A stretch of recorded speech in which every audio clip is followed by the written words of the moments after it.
Hey everyone. Are we in a state of AI high anxiety? I love Mel Brooks. You're watching Tech Strong Gang.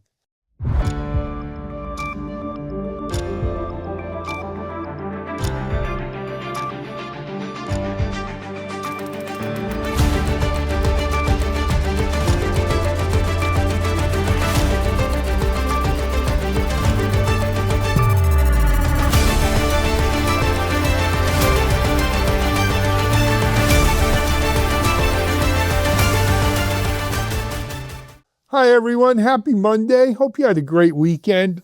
You know, it's going to be a short week for us here at the gang. It's Thanksgiving week, always one of the nicest weeks of the year for me.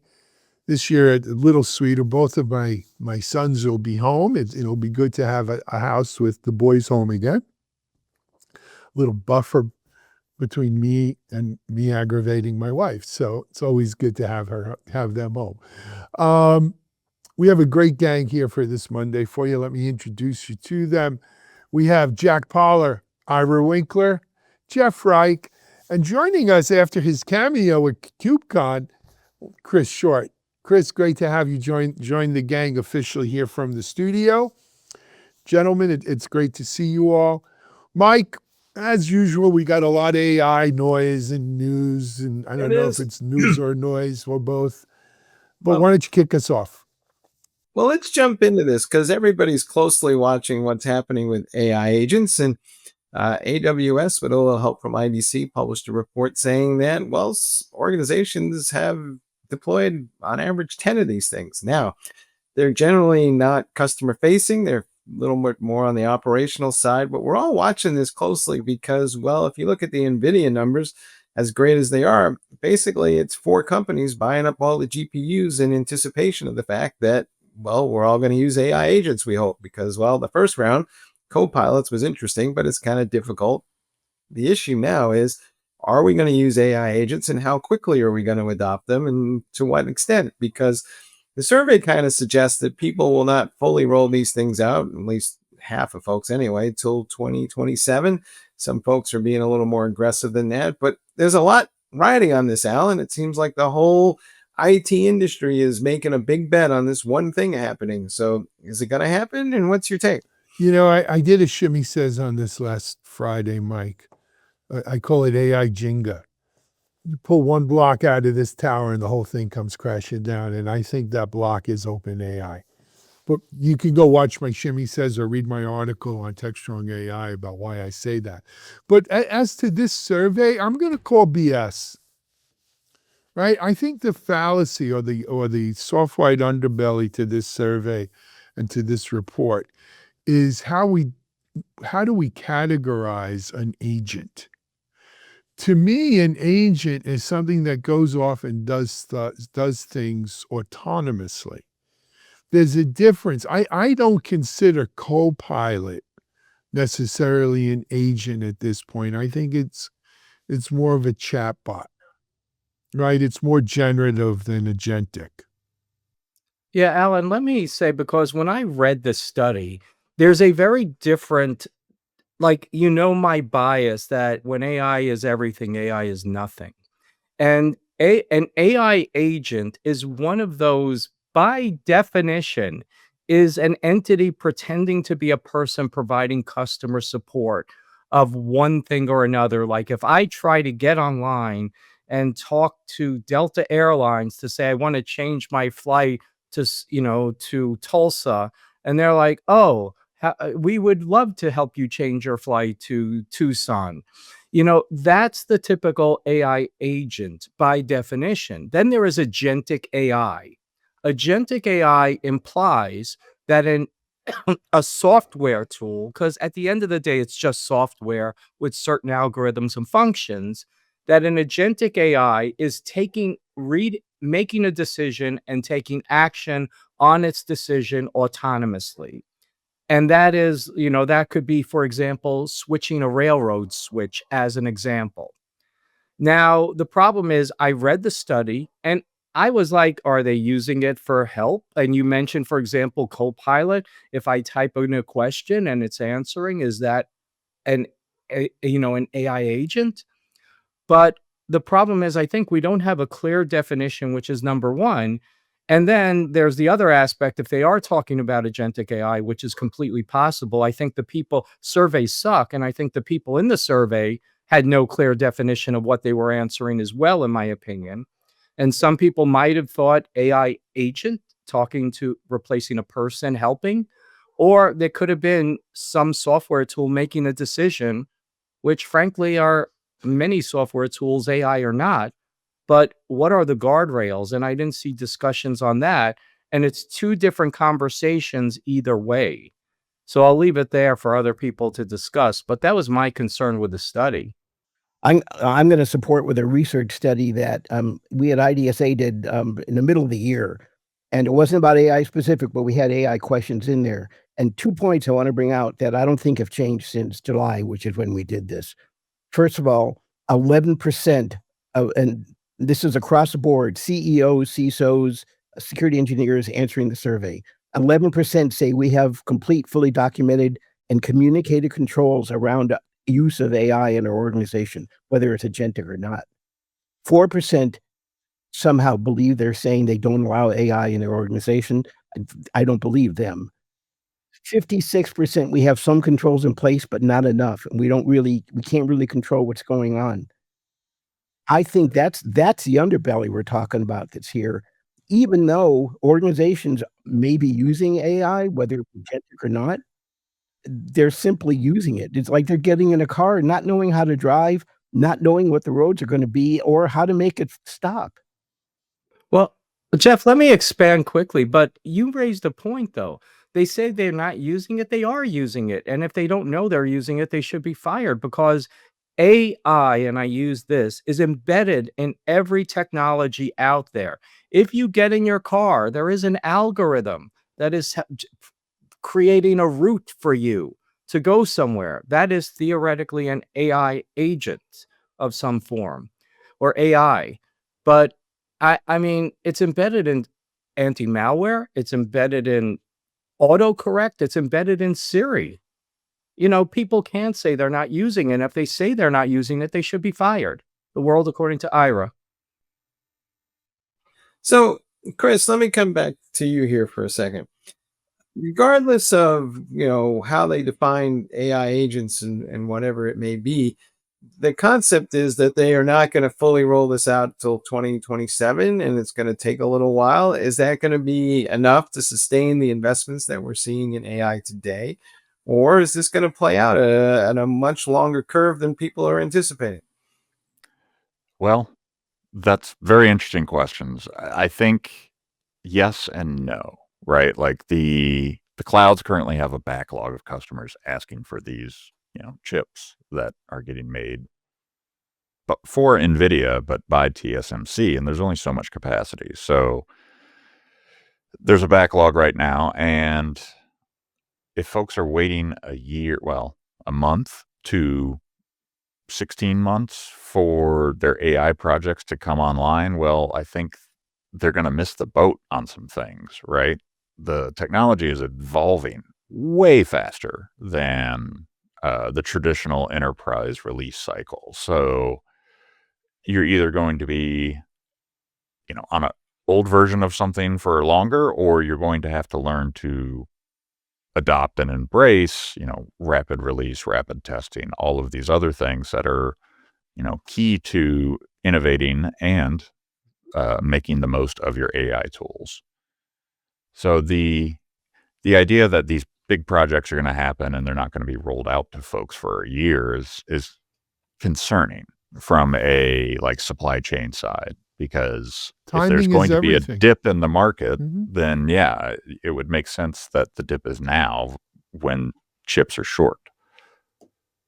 So I would agree with you from the supply chain side, but from the demand side, it's actually, I think 2027 is being very optimistic. I have a friend who's a sales engineer, lead sales engineer for a regional CSP, and they said, well, we have to get into cloud. So they tasked him with get into AI. They tasked him with figuring that out. And so he said, okay, well, let's go and buy some machines, stick some GPUs in it. And then it's, okay, now what do we do from here? And everybody right now is very lost. If you, I don't know if I've said this here before, but I've said it plenty of times before, that if you think about what we think, if we task somebody with going out and rolling out a virtualization infrastructure or a container infrastructure, there's a well-known, well-understood recipe for how you do that, right? Today, if we task somebody with rolling out an AI infrastructure stack, there is no well-known recipe. It is very hard. It's not only the hardware infrastructure that's not understood, it's the software infrastructure. And how do you get to a point where you can actually then go and put some AI agents out there to do something? That's black magic for probably 75% or more of organizations today. And I don't think that's being solved soon. Yeah, because no, what I'm saying is that taking a step further from Jack, it's not the hardware, it's not the software, it's also a data infrastructure, because AI is about the making decisions from data. And an organization needs, for example, a chief data officer to go ahead and make sure the data is accessible to all the software that needs to pull it to make good decisions. And without a data infrastructure, you're not going to have the other infrastructures are going to be worthless. So to Ira's point, though, it is entirely possible that some of the folks answering this survey just said, yes, we're using AI agents because they sent out an email to somebody and said, hey, are we using AI agents? And somebody said, yeah, sure. But then, we just checked the box and said, just tell the boss anything he wants to hear, right? Well, but I think there's also the difference that Ira pointed out between AI agents and agentic AI. They're not necessarily the same. However, here's the thing. I don't know if we're going to roll our own agentic AI. And I think that's the exponential difference between maybe generative AI and rolling your own LLMs and doing your own training and all of that stuff versus using someone else's agent in an agentic AI way, sort of a Salesforce agent force or ServiceNow agents or any of these agents. These are pre-rolls, right? For all my friends in states where cannabis is legal, these are pre-rolls. You just light them up. You don't have to roll them. You don't lick them. You don't worry what's in there. It's already, and in many cases, they may be rather ephemeral. They may be single use, but persistent, but they're limited. They do a job. They do a particular task, and they do it autonomously. But there's not a lot of infrastructure you're going to build into that, maybe set up an MCP server, something like that. But I don't know if they're going to be building their own stacks here, is I guess what I'm saying. Jensen Huang spoke about this. I quoted, it was one of these when the Saudi prince was here, and don't even get me started. But anyway, Jensen Huang said something about, we're going to have a whole new class of AI apps that use these agents, different than the apps and the infrastructure we have today with it. So, when people say, do we have 10 or more AI agents? I do think there's some of the Ira thing in there. Of course we do. We have that help bot for people who want to go from Tucson to Tuscaloosa or whatever. But, truly agentic AI, yeah, you're going to have 10. 8 of them will be from Salesforce and 3 from ServiceNow. But I don't think that's here. I have a hard time believing that's half of organizations today. Or at least, I think we're not sure what an AI agent is. So therefore, everything that looks like it's AI is now becoming an agent. Chris, is that where we're at?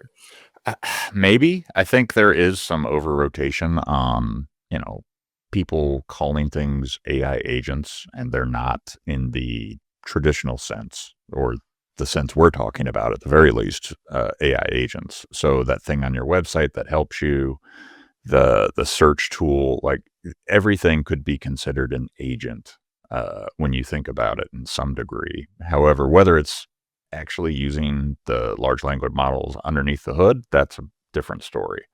I know I've been to many websites that have a little chatbot thing that pops up, and it's completely not intelligent. right? Like it's literally a phone tree replacement kind of thing. And for calling it's more of a support. BPA, right? And Right. that kind of thing. Right.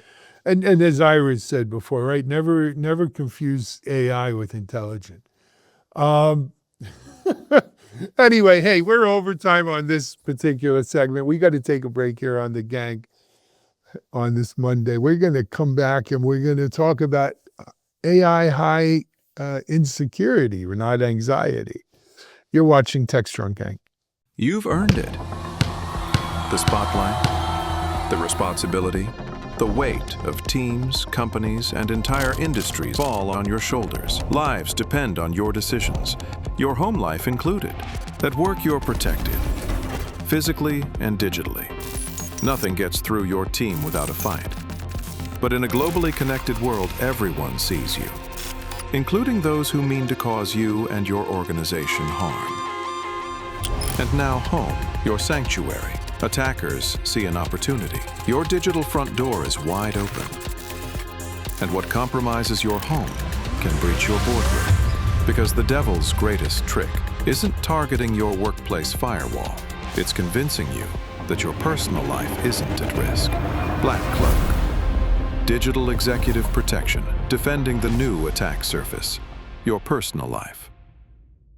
Hey folks, we're back and we're going to have a little chat about, well, what is the future of cybersecurity in the age of AI? Jack Poller has a column up on Security Boulevard that you should all check out talking about, well, the attacks now are being launched by machines, and that just changes the game altogether. But Jack, go ahead, explain. So there are essentially, you can think of this, there are three ways machines can be involved in, and AI in particular involved in the attack side of the cybersecurity equation. And one is what we would traditionally call red teaming, which is where you attack your own infrastructure to find holes in it and help your blue team, the defenders, figure out where they need to be better at defense. Second way is you could be a real attacker and attack somebody. And the third way is you could be the military or government institutions and using AI as part of your attacks against other nation states. And we've sort of see all three of these coming to light this week. Red teaming is, I think, more AI being used in red teaming right now is more of the business process automation that Alan was alluding to in the last segment, where we're trying to figure out how to accelerate our red team activities and enhance them, and also to look at how red teamers attack AI agents and other AI infrastructure that we've put in place. And then there is a company recently called 20, who goes by the double X letters, XX or 20, that received large investment and large contracts from the Pentagon to ostensibly do, they're not very public right now, but based on their hiring, it looks like they're hired to do offensive operations on behalf of the US military and US government. And then Anthropic has claimed that they have discovered an AI-initiated and automated attack sequence that was using Anthropic to attack other organizations, particularly Claude Code was used. And they claim that something like 75% or more of the entire attack operation was fully automated and autonomous, with humans in the loop, mostly to direct targets and validate specific points in the attack chain. And that it was we're now getting AI-driven attacks that are now going to ramp up in the attack itself in a speed and scale that's going to be hard for human defenders to respond to. Yeah. So so my background is in red teaming, NSA, the like. This is nothing new to me. In all honesty, we're looking at companies, for example, the difference between a red team and an actual threat actor is intent. And when you have companies, for example, that have been around, you have, for example, Pantera, Horizon 3, you have Lit, you have a whole bunch of other automated attack companies that are coming out, sorry, not attack companies, red team simulation companies that are out there. You know, this is kind of expected because what computers do is automate repetitive tasks. A lot of intrusion is based upon, frankly, just searching for massive opening or just searching massive infrastructures for openings, finding a potential vulnerability to get in. Once you're in, then you start digging in and so on. And a lot of it is just, this whole conversation is really the inevitability of what we're doing. Now, the concept of AI, and I use my Dr. Evil quotes here, is because you're able to go ahead and maybe make decisions on a fuzzier basis than a more straightforward acting basis. Because really, AI, I'm oversimplifying, is advanced statistics. And it's just acting repetitively to get in. Once it finds a vulnerability, it automates it, maybe agentic AI like, and takes the next step. But then you have a person to say, yes, I like that data. Or, yes, thank you for identifying all the vulnerable servers. Here's the servers you really want to focus on.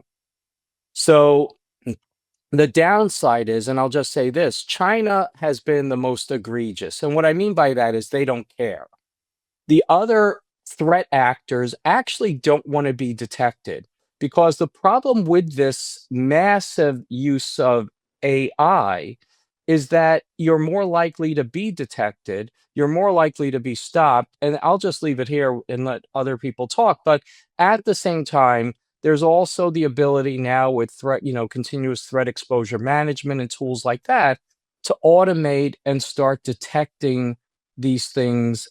So far the good guys aren't as efficient as the bad guys, but I'm hoping that the good guys start automating the mitigation of the vulnerabilities the bad guys are attacking. I think this is a case of AI being a tool and people using the tool, how tools are used, right? Like a machete is very good at cutting down foliage, but it's also a tool for other things, right? Just like AI. So automating things and having it run semi-autonomously, I think, is just going to be the future, essentially, right? If you want to do something at scale and do it quickly, you're going to tell the computer to do it for you versus trying to do it yourself manually. So if folks already have a foothold in your infrastructure, it now becomes even easier for them to say, okay, let's exfil things now versus, having to maintain a persistent presence for a while, go unnoticed, and then start exfilling things. Chris, if I can add on to what you're saying, when you're saying it's the future, I think the future is okay now, because I believe we're already there with that. And I'm going to use an analogy, and I'm not saying here's the good old days. When I learned to program, when I first started programming, it was on Hollerith cards, 80-column cards, and I had one test run a week to check my deck to make sure the program ran. And if it failed with a SOC 7 or anything else, ask your grandparents.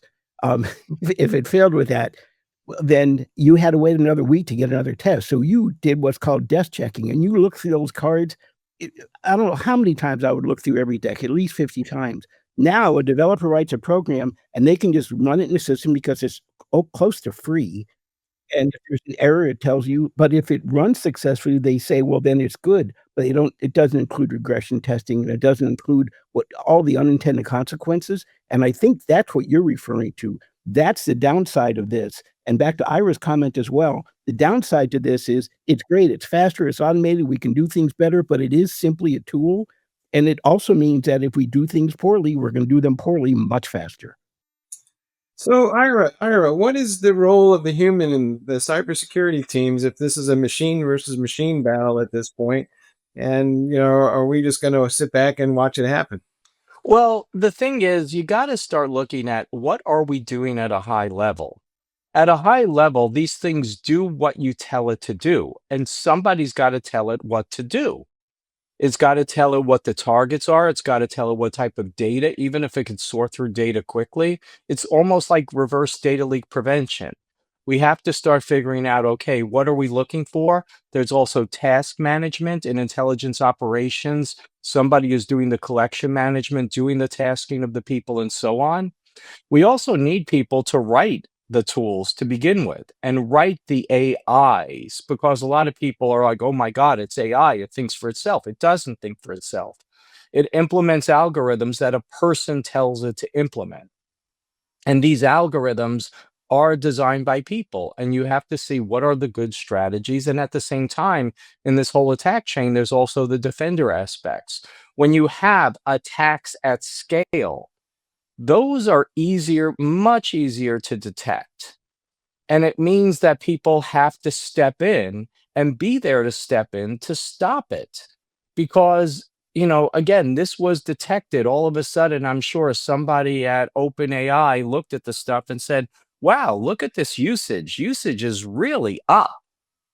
And it's almost like the Cliff Stoll thing. If anybody remembers the cuckoo's egg, how did he detect the whole East German intelligence? It's like a 37-cent error sent him down a rabbit hole because somebody was overusing the AI. They're overusing the assets, and these are noisy. The thing is, to automate in stealth is much more effective than to automate like what was just happening.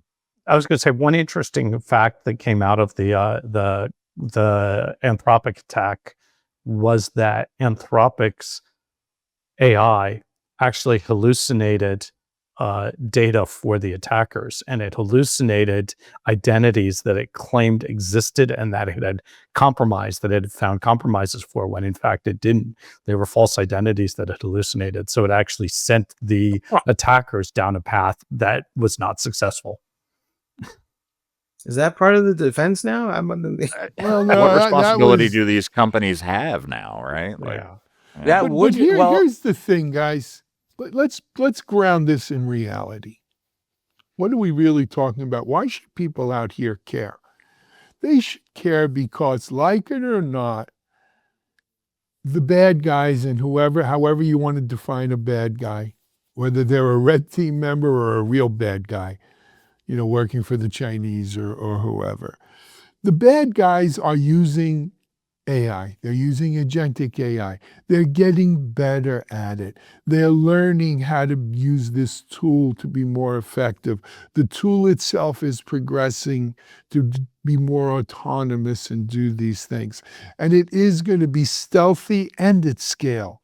Stealthy and at scale. Because that's what this AI can give you, right? Those kinds of resources. Right? You have multiple workers. You don't need as many people in the loop. You may still need a human in the loop, but not many humans in the loop. And so how do you fight this? How do you defend this?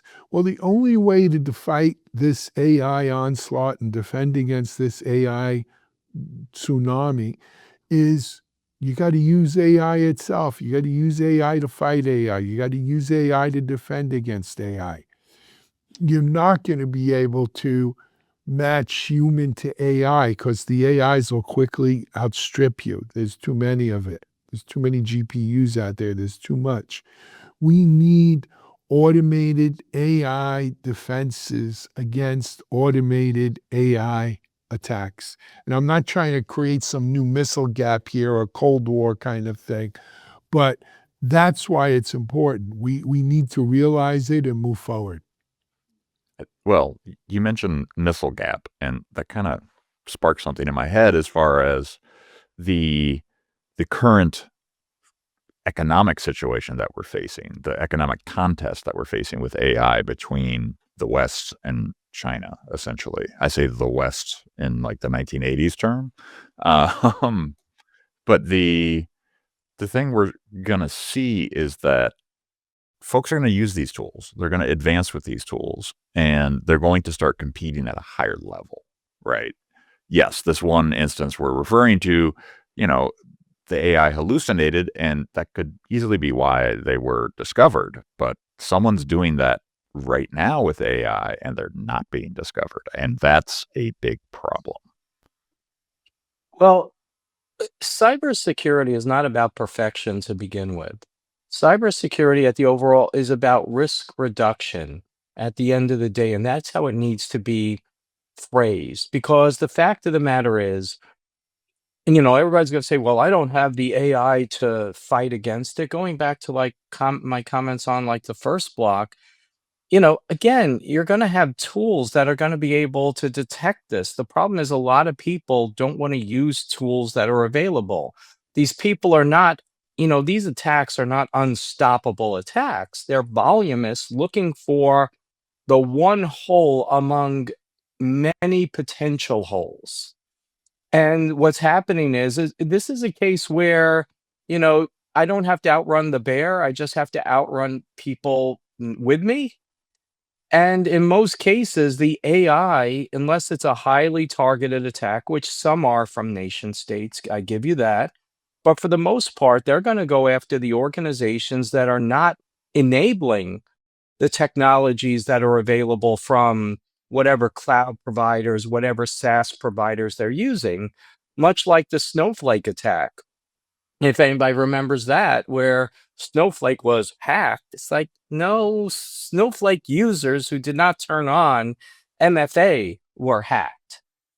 And so we need to start looking at that, because all this AI, it's going to find these vulnerabilities, which anybody could theoretically find if they had the resources, but it just does it more at scale. But the people who are reasonably secure are mostly going to be protected against this, because they use the other resources that are there. Agreed. All right. Well, budgets being what they are, I think you guys are saying things might get worse before they eventually get better. Who They knows? might. Hey, but we got to take a break and move into C Block, guys. We're running along. We're running late here. You're watching TechStrong, gang. Discover TechStrong Group, the epicenter of tech innovation. We're your go-to for reaching IT leaders and practitioners worldwide. Our secret? Impactful content that sparks awareness, engagement, and top-quality leads. With us, you'll access editorial websites, streaming videos, virtual events, custom content, analyst research, and more.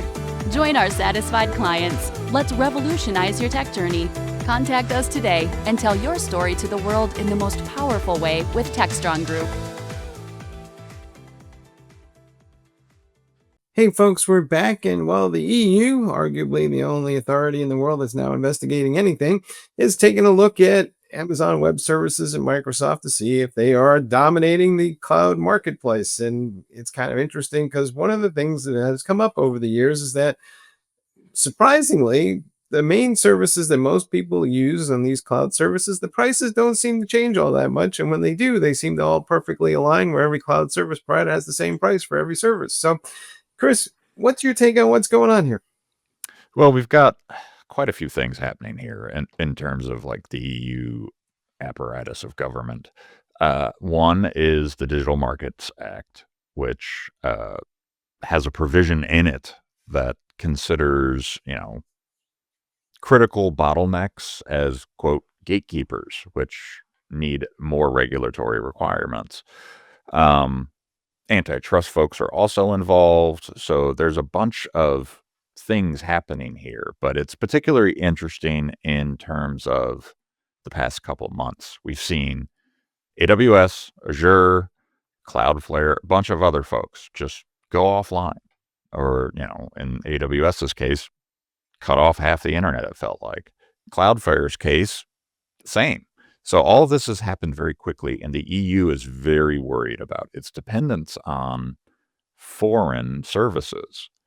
And I think, when you look at the world we're in today, Europe has had a wake-up call in terms of cyber activity going on in Ukraine, between Russia and Ukraine, and they're starting to realize a reliance on a single source is not good. We already have talked about sovereign infrastructure as a thing in the EU that's mainly being driven by this need to be more self-sufficient. So they're trying to mitigate risk, and as well as trying to get their markets in order so that it's not so easily dominated by one or two or three providers. I agree wholeheartedly, Chris. What's interesting about this, though, is someone talked about 1980s West. This is a case where you see that that's crumbling. The real the real point here is the EU does not want American or U.S. companies being their sole cloud providers because it allows Uncle Sam to reach in there and have access to anything that they want to, right? Because Microsoft has come out and said that. Amazon, They all have to, right? Like, and it doesn't matter if an intelligence agency subpoenas you or whatever, you're A, no one's going to know about it, and B, you're going to do it because you you'll have don't your need license that pulled if you don't. aggravation, right? Right. And so the EU wants some independence there, and you can't blame them. Look, so does that mean though that the EU will eventually wind up subsidizing a competitor to AWS? I don't know if they'll subsidize. They already are, in my opinion, right? Like they've thrown down the gauntlet of sovereign EU-based systems being their desirable outcome, right? Yep, and so SUSE recently appointed a friend of ours, Adrian, I forgot his first name now. Anyway, they have an entire department for IT sovereignty. They are building EU-based data centers, staffed with EU-based support people, using EU-based resources, and SUSE wants to be the EU cloud provider, and more power to them. They announced this when I was at SUSECon in Orlando, or shortly thereafter that. But I've interviewed several of their executives since then, and and this is wholeheartedly. I don't know if it's financially supported or subsidized is the word you used, Mike, but it's certainly has a lot of support within the EU countries and the EU bloc. Do we wake up one morning to discover that the president is now saying, hey, you guys are creating an unfair marketplace and we're slapping tariffs on you because you're preventing our American cloud service providers from addressing your market? And I think they're ready for that. I mean, I think they are ready for it, but I think they also know that that's not the way to do it effectively.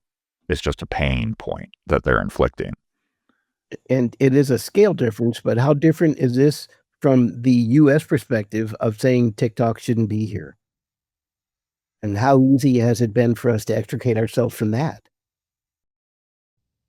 But yet, again, you look at the world through this West versus China dynamic that Chris mentioned before. We think of, there's four cloud providers, right? Google, Amazon, Microsoft, and Oracle, let's say. But if you look at, the Chinese, Tencent and Baidu and those, if you look at the top 10 cloud providers in the world, I think 4 of them are Chinese. They're totally off our radar here. Well, this is nothing new. I'm going to Black Hat Middle East in a couple weeks, and Saudi Arabia and a lot of the Arab countries already have a data sovereignty where data, when you use them, the data has to be maintained, or if you provide services to them, the data has to stay in their country with an approved provider. So what the EU is theoretically doing is, theoretically might be doing in the future, is nothing new. It's just a matter, Saudi Arabia, if they want, they could throw all the money in the world and stand up their own, cloud provider, which they probably did. I don't know the details of it, but the EU doing this, I mean, you already have, and again, I must admit, I don't know the full details of this, but you do have instances of like AWS and all these other things, which are pretty autonomous within the EU. Like I know, for example, we're using AWS Germany as an example, where the data is sovereign to Germany. And I don't think Ira, that was what we used to believe the case. But recently it's come out that even though it's AWS Germany or Microsoft France, if the United States government or court system says, I want access to that data in that AWS Germany locale, AWS is going to turn it over. Microsoft. This was buried in the Cloud Act that Congress passed a few years ago, and then they're like, and the So Europeans are like, they actually, they pierce the veil is the legal term. They pierce the veil of that sovereignty, and it's no longer enough. They want now, like in Saudi Arabia, they want, in essence, locally owned and operated companies that are not part of the U.S., that the long arm of Uncle Sam cannot reach them.